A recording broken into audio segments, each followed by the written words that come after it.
MLA అభ్యర్థి పవన్ కళ్యాణ్ గారికి ballot number 4 గాజు గ్లాసు గుర్తుకు ఓటు వేసి 1,00,000 ఓట్ల మెజారిటీతో గెలిపిద్దాం.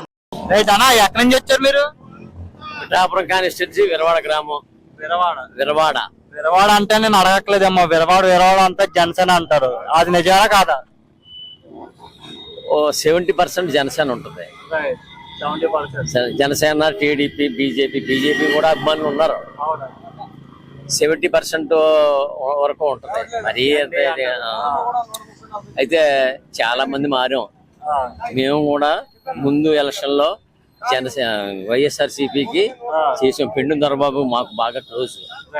బాగా మాకున్న అటాచ్మెంట్ బట్టి అతనికి చేసి జగన్ కి చాలా గట్టిగా చేసాం. మొత్తం మేము చేయడమే కాదు, రాష్ట్రం మొత్తం మీద 151 సీట్ ఇచ్చి బంగారం పళ్ళులో కూర్చోబెట్టి సింహాసనం మీద కూర్చోబెడితే కుక్కని సింహాసనం ఎక్కించినట్టుగా చేసాడు. ఇంత అభిమానంగా మేము చేసింది ఎక్కిన తర్వాత 6 నెలల్లో ఇతను ఏంటో, ఇతని నేచర్ ఏంటో, ఇతని స్వభావం ఏంటో, ఇతని మెంటాలిటీ ఏంటో మాకు అర్థమైపోయింది. అంటే ఏ విధంగా అండి? ప్రజావేది కూల్చాడు. భవన్ ఇసుక ఫ్రీ ఇసుక ఇచ్చుకోద్ది, ఇసుక లేదు. వేళ ఇసుక చాలా 17,500 అలాగే కొంటున్నారు. సిమెంట్ ఏమా బాడీ డోర్ డెలివరీ అంటే అది దానికి ఎస్సీ వాళ్ళకి ఏది చేసాడు అక్కడ? కనీసం ఎస్సీ వాళ్ళు సానుభూతి అన్న చూపించాడా? అది అలా ఉంది. పథకాలు ఆపేశారన్న సంగతి వాళ్ళకి తెలియట్లేదు. ఇప్పుడు ఎస్సీ సోదరులకు కూడా బోల్డ్ పథకాలు ఉన్నాయి. ఆ సోదరులు ఎందుకు అర్థం చేసుకుంటలేదు నాకు అర్థం అవటం లేదు. ఏంటి మనకు రావాల్సింది స్కీములు 27 స్కీములు తొంగలో దొక్కేసి మనల్ని అన్యాయం చేసేటి. ఇంక మనకి ఏం చేసినట్టు ఇతను? ఎస్సీలకి ఏం చేసినట్టు? ఎస్సీలకి అన్యాయం చేసినట్టు కదా. డాక్టర్ని చంపించేసాడా? ఎస్సీ కదా, విదేశీ విద్య లేదా? చిన్న ఎగ్జాంపుల్. అన్ని స్కీములు నేను సక్సెస్ చేశాను అంటున్నాడు. 99% చేశారంట. 99% చేశాను అంటున్నాడు. ఏం చేసాడు? ఒక స్కీమ్ ఉంది, అమ్మ ఒడి ఉంది, ఏదో కొంతమందికి లబ్ధి. నేను అది అమ్మ ఒడి పెట్టాను. విద్యాదేవన కొంతమందికి ఇచ్చాడు, నేను ఆ స్కీమ్ పెట్టాను అంటాడు. హౌసింగ్ ఉంది, ఇతను ఇచ్చింది ఏంటి? సెంట్రల్ గవర్నమెంట్ ఇస్తుంది. అదే నాకు మొత్తం ఎంతమంది ఆడవాళ్ళు పిఠాపురం తాలూకాలో ఉన్న ఆడవాళ్ళు అందరూ తిట్టుకుంటా పోయారు. హౌస్ సైట్లు ఇచ్చి వాళ్ళకి పట్టాలు ఇవ్వలేదు. అంటే మీరు కొంతమంది అంటున్నారు, కానీ ఆయన ఏమో కులం చూడడం, మతం చూడడం అంటారు. అస్సలు ఏమీ లేదమ్మా. మేము అభిమానంగా అతనికి చేసినప్పుడు ఇంక అందులో ఉంటాం. అసలు అతను 20 సంవత్సరాలు దివ్యంగా పరిపాలించుకునే విధానం బాగా ప్రజలందరూ కూడా కూడగట్టి ఇచ్చినప్పుడు తొంగలో దొక్కేసి ఉన్నాడు. భస్మాసుడు హస్తం అంటది కదా, భస్మాసుడు హస్తం ఎలాగైతే చేతి మీద పెట్టుకున్నాడో ఆ చెయ్య, అలాగే ఇతను కూడా భస్మాసుడు హస్తం చేతులారా నాశనం చేసుకున్నాడు జీవితాన్ని. మీరేమో అలాగంటున్నారు, ఆయన ఏమో 175కి 175 పక్కన నిలుస్తా అని చెప్పండి. అసలు 175కి 175 అంట్లోకే మాకు మర్చిపోయింది. ఎలా సాధ్యం ఇది? 170 అంటే ఉంది, అలా కాదు. 151 వచ్చింది కదా, 175 వచ్చేది అనుకున్నాడు. ఎలాగా? దొంగోట్లు 6 లక్షల ఓట్లు దొంగోట్లు అవి వేసేసి వాలంటీర్ల ద్వారా ఓటుకి 5,000 10,000 ఇంటింటికి తిప్పేసి ఇచ్చేసి ఏదో పథకాలు ఇక్కడ పథకాలు ఇచ్చానంటున్నాడు, అక్కడ చెప్తున్నాడు, అక్కడ పథకాలు ఇచ్చానంటున్నాడు, ఇక్కడ చెప్తున్నాడు. ఏ పథకం కూడా సక్సెస్ అవ్వలేదు. ఇతను చేసింది అసలు ఇతనికి సేవ చేద్దారనే మనస్తత్వం కాదు ఇతనిది. నిజంగా పరిపాలనా దక్షుడు కాదు. ఆయన మీ బిడ్డ వల్ల మీకు మంచి జరిగిందంటే ఓటేం లేదంటున్నారు. ఏమీ లేదమ్మా. నిజంగా అతన్ని కానీ పూర్తిగా చదివితే వెనకాలది అతన్ని కానీ పూర్తిగా చదివితే ఇతను ప్రజాసేవకి అన్ఫిట్. ఇలాంటి వాడు కాదు. రాజశేఖర్ రెడ్డి చేశాడు లాస్ట్ టైంలో, అతను కూడా చాలా ఇది చేశాడు.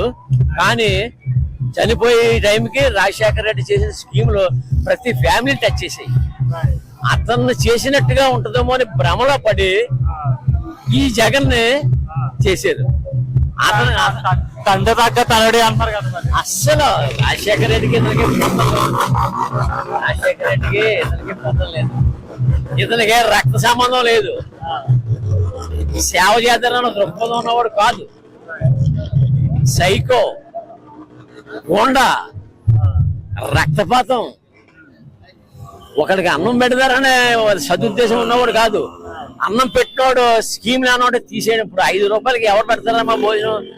తెలుగుదేశం గవర్నమెంట్ పెట్టారు కదా, అది రాజశేఖర పేరు మీద పెట్టి 5 రూపాయల భోజనం కంటిన్యూ చేయొచ్చు కదా. ఎందుకు అది తప్ప? అలాంటి తప్పులు ఎందుకు చేయాలి? ఇప్పుడు ల్యాండ్ టైటిలింగ్ ఉంది, అది ఎంత ఎఫెక్ట్ కొట్టేసిందంటే చిన్న ఎఫెక్ట్ కదా. మొన్న మన రీసెంట్ గా ఈ 10 రోజుల్లో మార్పు, దాని వల్ల పూర్తిగా నాశనం అయిపోయాడు. ఇక అంటే ఏంటి దాని వల్ల అంటే ప్రయోజనం ఉందంటున్నారు చాలా మంది. ఏమా, నీ జేబులో డబ్బులు నాయ అనుకుంటే ఎలా కుదురుతుంది? నీ జేబులో డబ్బులు నీ అయితేనే ధర్మం. అది నేను కొట్టేసో లేకపోతే ఏంది మబ్బి పెట్టో ఇంకో రకంగానో నీ జేబులో డబ్బులు నేను కాజేసానంటే, దౌర్జన్యం చేసో ఏదో రకంగా చేశానంటే అది అన్యాక్రాంతం చేసినట్టే కదా. ఇప్పుడు ఊపిరి చల్లటం లేదు, అప్పులు ఊపిలో ఉన్నాడు. ఈ ల్యాండ్స్ మీద ఇప్పుడు ఎవడో సిఎస్ఆర్ ఎవడో స్కీమ్ కి ఆ ఏజెన్సీకి ఇచ్చాడట ఈ డాక్యుమెంట్లు అన్ని వాళ్ళ దగ్గర పెట్టుకోమని. అవన్నీ వరల్డ్ బ్యాంకు లేదా ఇంకో బ్యాంకు ఎవరికొడికి తాకట్టు పెట్టేసి ఆ ఫండ్స్ తెచ్చి ఈ సంక్షేమ పథకాలు నడపడానికి అవితేని ఫస్ట్ అది ఆ స్కీమ్ తీసేస్తాడు చంద్రబాబు నాయుడు వస్తేనే. అంటే దానివల్ల షూరిటీ అనేది లేదంటారు మన భూములు. మన భూములు మనం అప్పు చేసుకోవాలంటే ఎవరిని అడగడం పెట్టి నా భూమి డాక్యుమెంట్ పట్టుకెళ్ళి బ్యాంకులో పెట్టుకుని నేను తాకట్టు పెట్టుకుని నేను డబ్బులు తెచ్చుకుంటాను. ఇంకోటి ఎవడో తర్వాత దాని మీద మళ్ళీ ఎవరైనా నా భూమి మీద నువ్వు ఎలిగేషన్ ఉందని చెప్పి నువ్వు ఏమన్నా క్లెయిమ్ చేసావు అనుకో, నేను ఎక్కడా చేయడానికి లేదా, హైకోర్టు పోయి చేసుకోవాలా. హైకోర్టు పోయి చేసుకోవడం ఏంటి? ఆగిపోతాయి లావాదేవీలు, ఆగిపోతాయి. నేను తెచ్చుకుని తాకట్టు పెట్టుకోవడానికి లేదు.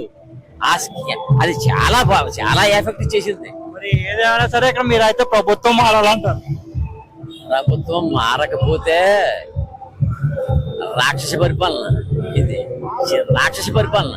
మారకపోతే చాలా అనర్థాలు జరుగుతాయి, చాలా అనర్థాలు. అంటే మీరు చాలా అర్థాలు అంటున్నారు కదా, ఒకవేళ అప్పుడు మళ్ళీ జగన్ గారే ముఖ్యమంత్రి అయితే ఏమవుతుంది? జగన్ గారే ముఖ్యమంత్రి అవుతే ఏమవుతుందంటే సర్వనాశనం అవుతుంది. అసలు అవకాశం లేదు. ఏంటే ఇతను మతం మీద ఆధారపడి ఉన్నవాడు. ఆ క్రిస్టియన్ ఓట్లు కంపల్సరీగా పడతాయి, కానీ ఎస్సీ ఓట్లో కూడా ఎన్నో కానీ చేరుతాయి. క్రిస్టియన్ ఓట్లు ఒకటే చేరు. సంక్షేమ పథకాలు అందరికీ తెలిసిపోయింది. ఈ పథకాలు అందరికీ ఇవ్వలేదు, కొంతమందికి 10 మంది. ఇప్పుడు ఒక స్కీమ్ పెట్టాడు, ఆ స్కీమ్ మరి ఈ ఓల్డ్ ఏజ్ పెన్షన్లు ఉన్నాయి, 70% ఇచ్చి ఇవ్వరు. ఏదో ఆ పేరు మీద ఉన్నది, ఈ పేరు మీద ఏజ్ ఉన్నాయి, ఏదో రకంగా ఏజ్ తక్కువ ఉన్నా ఏదో మేనేజ్ చేసుకుని చేసేసుకున్నారా. అలాంటివి అన్నీ కూడా తీసేసి ఆ కొడుకు ఉద్యోగం ఉందనో ఆడి ఏసీ ఉందనో ఏదో సాగు చెప్పి ఇంచుమించులో 100కి 60కి 100కి 40% తీసేసాడు డబ్బులు లేక. అది సక్సెస్ అవ్వలేదు. అయితే ఒక్క బెనిఫిట్ ఏంటంటే వాలంటీర్ ద్వారా ఆ ఉన్న కొంతమందికి ఇంటికి పట్టుకెళ్ళి ఎవడో ఉన్నది ఒక్కటి తప్పించి పరిపాలనలో ఏది కూడా ఆ వాలంటీర్లైనా తన సొంత మనుషులు కార్యకర్తలు సొంత మనుషులు వాళ్ళ ద్వారా ఇంటికి పంపించేది. అది ఒక్కటి తప్పించి మిగిలింది ఏమీ చేయలేదు. ఏమా ఇక్కడ మరి పిఠాపురంలో కళ్యాణ్ గారు ఇంకా ఎన్డీఏ కూటమి మీద ప్రభుత్వం ఏర్పడాలంటారు. మా అదృష్టం ఏంటంటే పిఠాపురానికి ఈ టర్మ్ పవన్ కళ్యాణ్ గారు రావడం మా పిఠాపురం నియోజకవర్గ ప్రజలు చేసుకున్న అదృష్టం. ఈ పవన్ కళ్యాణ్ గారు ఇక్కడికి వచ్చారు కదా, ఈ పిఠాపురాన్ని ఒక 5 సంవత్సరాలు పోయిన తర్వాత పిఠాపురం రూపురేఖలు మారిపోతాయి.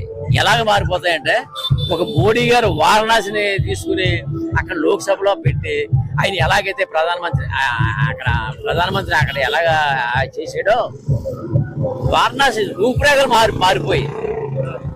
ముఖ్యంగా పిఠాపురంలో ఉన్న గొప్పతనం ఏంటంటే కుక్కుటేశ్వర స్వామి పెద్ద ఫేమస్. అదే టెంపుల్ సిటీ కింద చేస్తాను, ఈ టెంపుల్స్ అన్ని కలిపి కూడా. దత్తాత్రేయుడు జన్మస్థలం పిఠాపురం, దత్తాత్రేయుడు జన్మస్థలం. ఎక్కడెక్కడి నుంచో ఇతర రాష్ట్రాల నుంచి మన బస్సుల మీద వచ్చేస్తారు ఈ దత్తాత్రేయ క్షేత్రం చూడటానికి. 2 5 పంచమాధవుల్లో 5 పంచమాధవ దేశం మొత్తం మీద ఉన్న వాళ్ళు 5 ఉన్నారు మాధవులు. అంటే పంచమాధవులు విష్ణుమూర్తి అవతారాలు. పంచమాధవంలో ఒక మాధవుడు ఇక్కడ ఉన్నాడు, కుంతి మాధవ స్వామి. పిఠాపురం ఒక క్షేత్రం ముఖ్యమైనది. తర్వాత పురోహితికి అమ్మవారు, అష్టాదశ పీఠాల్లో పురోహితికి అమ్మవారు.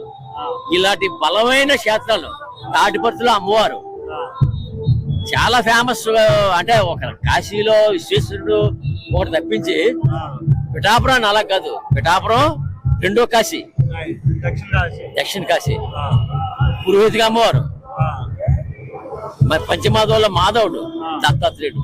ఇలాంటి బలమైన పుణ్యక్షేత్రాలు ఉన్న పిఠాపురం సిటీని టెంపుల్ సిటీ కింద చేస్తాడు. తర్వాత ఎవరో మరి జాలర్లు, వాళ్ళకి చాలా చేస్తానని చెప్పి వాగ్దానం చేశాడు. విద్యార్థులకి అనుమానం లేకుండా చంద్రబాబు నాయుడు ఉన్నాయి, ఇతను ఉన్నాయి. మీరు చెప్పిన పథకాలన్నీ అవ్వాలంటే ఇప్పుడు ఓట్లు ఇక్కడ ప్రజానికం అనేది కూడా కళ్యాణ్ గారు వెంట ఉండాలంటారు. మరి అంటే మీరు చెప్పిన అన్ని కూడా జరగాలంటే కళ్యాణ్ గారి ఎమ్మెల్యే కింద నెగ్గాలి. ఆయన నెగ్గాలంటే ప్రజానికం మొత్తం ఆయన వెంట ఉన్నారు. 80% ఉన్నారు. ఆయన 80% 70% ఆ కులం ఈ కులం చూడకుండా మొత్తం పిఠాపురం కాన్స్టిట్యున్సీలో అర్హులైన వాళ్ళకి చెత్త చెదాలని తీసి వాడేస్తాడు.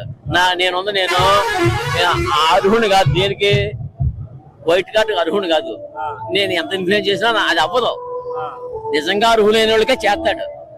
ఆ రకంగా ఏది అన్యాయం జరగకుండా మంచి డెవలప్మెంట్ ఇస్తాడు. పిఠాపురం రైల్వే లైన్ ఉంది కదా, బ్రిడ్జి, అది చేస్తానన్నాడు. తర్వాత ఈ పిఠాపురం కాన్స్టిట్యున్సీ వదలనైనా ఏంటప్పుడు రూపురేఖలు మార్చేస్తాడు.